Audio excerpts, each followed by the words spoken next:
to the best family on YouTube. Morning everyone, episode 335 here. Nope, Aldwen here with episode 335, jeez. So, what am I doing today? I don't know.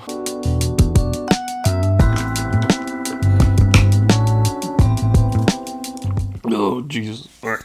Let's have a sit-down chat, alright? I kind of took yesterday's idea of just sitting down, eating, and yapping, and kind of wanted to do the same thing today, but I wanted to kind of revisit something that I used to do, like, a while ago. You could probably see in the thumbnail, it's me drinking water. Because for some reason, you guys really like it when I speak. I drink something and I speak. Drinking and speaking. I don't know, for some reason you guys like that, but thirsty talk, there you go. We can name it that. So I have a couple of topics I wanted to run through today. Before we get to the actual topic that I wanted to speak about, which is kind of funny, I think I want to do these more, where I just have a sit-down chat with you guys, because I think it's unfiltered. If you want to put me in the background or something, or if you want to put this video in the background and just listen to while you're doing some chores, sure. You missed the spot though. If I don't have an idea, I just have a sit-down chat with you guys, doing the thirsty talk. Alright, again, before we get to the main topic, I want to fulfill my cravings real quickly, okay? I want to have a quick rant about wrestling really quick.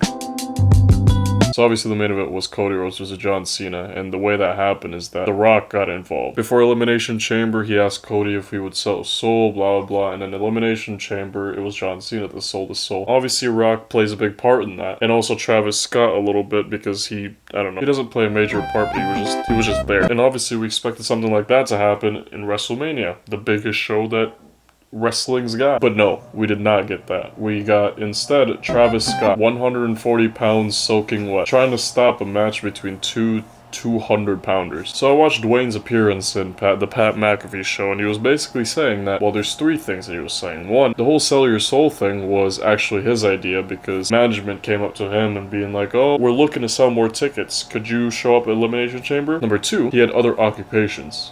And number three, he wanted all the light to be shining on Cena for his 17th title. Alright, let's run through the first point real quick. It was his idea to do the sell your soul thing in Elimination Chamber to sell extra tickets. Okay, why wouldn't you be doing that in WrestleMania? Considering that this WrestleMania had less people than last year, by like 20,000 or something like that. The whole sell your soul thing, why was there nothing after that? After Cena sold his soul, there was literally nothing of note from Dwayne himself. Number two, he had other occupations. Okay. No, you don't. Believe it or not, I'm not The Rock's manager. Considering that he's pretty much the boss of WWE, you wouldn't have enough time to occupy at least 5 minutes of your time to show up at WrestleMania, just like what he did in Bad Blood. And for those of you that don't know, The Rock literally showed up last minute in Bad Blood just to do this, right? This is what he did. That's all. You could have done something like that if you had so many other commitments. Number three, he wanted the light to shine on John Cena and his 17th title. Fair. Why Travis Scott? Why Travis? Cena could have done a heel turn by himself and it would have probably made no difference, to be honest, so. I think we all know who Katy Perry is at this point. Probably top three most famous people, like, who has ever lived. Number one, Jesus. Number two, Michael Jackson. Number three, Katy Perry. We all know the bangers that she's got. Bunch of hits. But I don't know what she's been hitting the past couple of years, because it's been an interesting, let's just say it's been an interesting ride. She's been the talk of the town recently since, I guess there was a story where she went up in space for like 5 minutes and then she came down and like kissed dirt.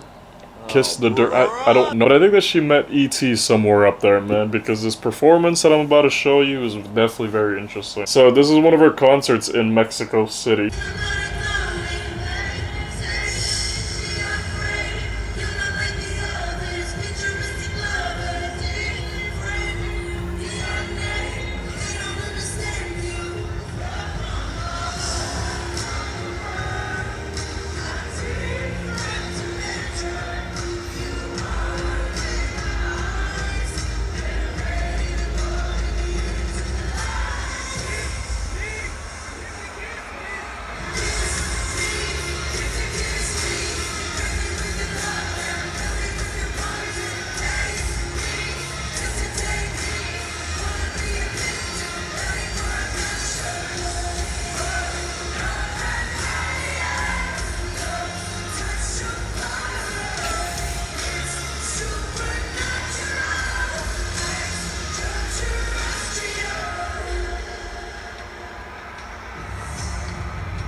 I guess this is the future of concerts. We're just we're just gonna have power. We're just gonna have a live action of Alien versus Predator.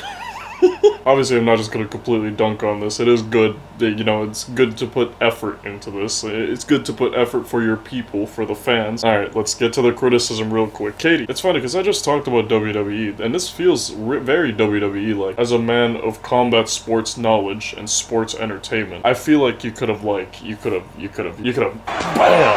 I'm saying? I think after the beat drop, she just stopped caring. I think she's just like, man, I'm over this. I think acting could have been done better here. I think you could have sold the idea that there's monsters to be fought. I think you could have hit one of the monsters with like a sweet chin music or something. See right here, this right here, this is tips right here, alright? So, you see the guy at the bottom? What you could have done the Seth Rollins, you know, you could have done this, like, curve style, you know? They work for you. You gotta really hammer in the idea that they're working for you. I think what was missing here is a nice RKO out of nowhere. I think that would have been golden. I mean, fair play.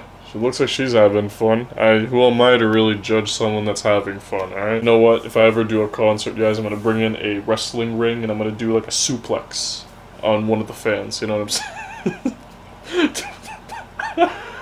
If I'm for some reason in a position where I can have a concert and there's people watching me or listening to my songs or whatever, I want to bring a wrestling ring. The liability issues might be through the roof, but I think it would be fun. You heard it here first. If I'm ever in a position where I can perform music for some reason in front of people, I'm gonna bring out a wrestling ring. I'm gonna perform some wrestling moves on people.